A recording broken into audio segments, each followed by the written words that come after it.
அரசவை விகடகவியாக்குதல். ஒரு நாள் கிருஷ்ணதேவராயரின் அரண்மனை அமர்களப்பட்டு கொண்டிருந்தது.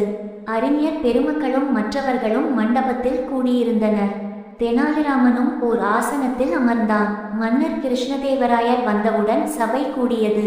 வேறூரிலிருந்து வந்த தத்துவஞானியை பார்த்து விழாவை தொடங்கி வைத்து விவாத மன்றத்தை ஆரம்பிக்கச் சொன்னார். தத்துவஞானி இறுதியில் மாய தத்துவம் பற்றி பேசினார். அதாவது நாம் கண்ணால் காண்பதும் மாயை, உண்பதும் மாயை என்று சொன்னார். தெனாலிராமன் எழுந்து நின்று, ஐயா, நாம் உண்பதற்கும் உண்பதாக நினைப்பதற்கும் வித்தியாசமே இல்லையா என்றார். வித்தியாசம் இல்லை என்றார். அதை சோதிக்க தெனாலிராமன் அரசரிடம் விருந்துக்கு ஏற்பாடு செய்ய சொன்னார். விருந்து ஏற்பாடு ஆயிற்று. அனைவரும் பந்தியில் அமர்ந்து சாப்பிடத் தொடங்கினார். தத்துவஞானிக்கு உணவு பரிமாறியும் சாப்பிடக்கூடாது என கட்டளை இட்டனர். தத்துவஞானி தன் தவறை உணர்ந்தார்.